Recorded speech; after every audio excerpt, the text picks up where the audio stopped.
estão encostados na mãe, encostados na família, que vai indo como se fosse um fluxo. Eu sempre gosto dessa figura. Você está dirigindo, perdidão. Aí você para com a informação, rua tal, eu quero chegar aqui em tal lugar, às vezes está no nome da rua, né? Eu quero ir num lugar que eu não acho que é assim, tem um nome assim. Aí a pessoa fala assim, segue o fluxo. Aí você vai, todo bobo, cheio de carro. Aí o negócio vai ficando esquisito. Daqui a pouco um anda para a direita, outro anda para a esquerda, assim, daqui a pouco você vê que começa a subir todo mundo, e daqui a pouco só está você. Acabou o fluxo. E aí tem uma agência de informação, você não sabe mais o que está fazendo. Na obra de Deus, e principalmente nós que fomos chamados por Deus para fazer um trabalho especial, você precisa dar conta disso. Mas eu sou novo ainda, tenho 12 anos. Quando eu tiver 20, eu decido. É bom você já ir pensando nisso. Até porque você não vai fazer tudo, disse que não tem criança na obra. Não existe criança no reino dos céus. Você foi convocado, você está consciente daquilo para que você foi chamado para realizar. Como eu sou consciente disso. Você precisa se conscientizar, você dá de uma forma geral, nós precisamos nos conscientizar disso. Porque aí você vai valorizar o início das coisas pequenas. Aquilo que hoje para você é sem perspectiva, o que eu vou fazer na obra de Deus? Eu vou dizer, eu não vou ser meio fariseu, eu vou dizer para vocês que eu sabia que eu ia ser pastor desde 1 ano de idade. Não, eu não sabia disso. Eu fui sabendo, sim, ao longo da vida, algumas coisas foram acontecendo e o Senhor foi mostrando que ia. Mas eu já tive 10 anos de idade, eu já tive 12, eu já tive 14. Não estou falando de 12 não, tive 13 também, 14, 15, 16.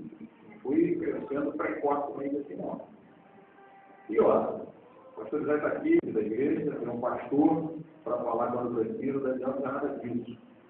Daniel não tinha mais igreja para congregar, ele era escravo. Por mais que ele estava no palácio, ele estava lá como um servo. Estava lá como um servo ainda. Chegou lá nessa situação. Distante da família, sem pai, sem mãe, a gente não sabe como é que ficou aquela situação. Foram desfilhados, mãe para um lado, pai para o outro, filhos para o outro lado. Chega ali em Babilônia, num lugar totalmente desconhecido, e ali perto dele, mais próximo dos companheiros aqui. Mas não tinha um pastor, não tinha mais um sacerdote, né? Não tinha mais um sistema sacrificial de Judá, de Jerusalém, do templo, não tinha mais nada disso, perdeu tudo. A história dele foi apagada praticamente. Mas mesmo assim, ele continuou firme.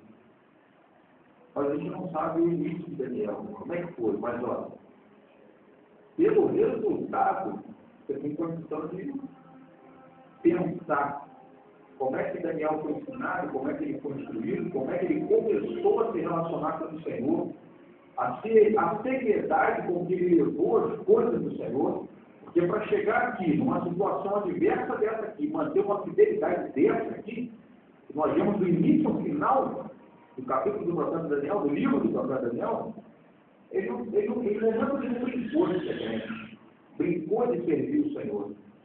Estrutura. E aí a gente tem isso a ver com desprezar o início, né, dos humildes começos. Vocês são jovens, moças e rapazes aqui, que não fazem ideia do que vocês vão ser amanhã.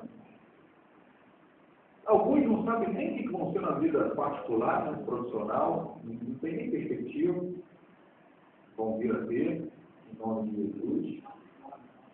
Outros não têm perspectiva ainda na vida espiritual, porque às vezes estão encostados no Pai, o dia dos humildes começos.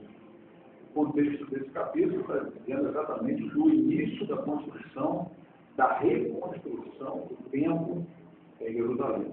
Zorobabel era um dos líderes da comunidade, onde ele estava, e ele está dizendo exatamente do desprezo dos humildes começos por causa daquele sentimento que o pessoal estava tendo de meio alegre, meio triste, uns choravam, outros se alegravam, uns choravam relembrando do passado, ficaram tristes.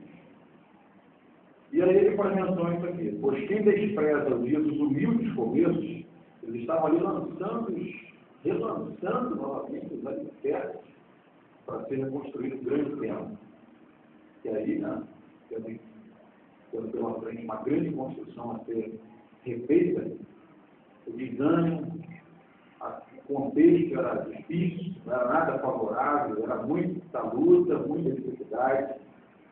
E ele diz aqui, pois quem despreza o dia dos humildes começos, esse agraciado dando prumo na mão do Zorobabel. Humildes começos, e eu estava pensando o que a Bíblia não diz.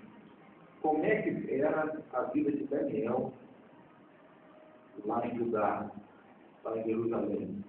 Ele foi, todo mundo sabe, né? Ele foi levado cativo de Judá para a Babilônia. Naquela vida de Daniel, a Bíblia não fala nada sobre o início de Daniel, porque quando ele chega aqui, ele já tem uma certa idade. Quando ele entra em Babilônia, ele já entra dessa maneira que nós estamos dizendo aqui. Um jovem decidido, sabendo que queria, para a vida pessoal dele, particular, e muito mais em relação à obra de Deus. Entra com a disposição, uma fidelidade enorme ao Senhor. O momento que ele está vivendo, nenhum de nós aqui nunca experimentou.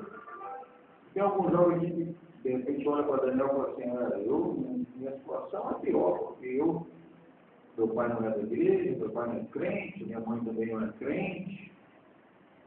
Pelo menos você tem uma igreja para se congregar, tem alguns amigos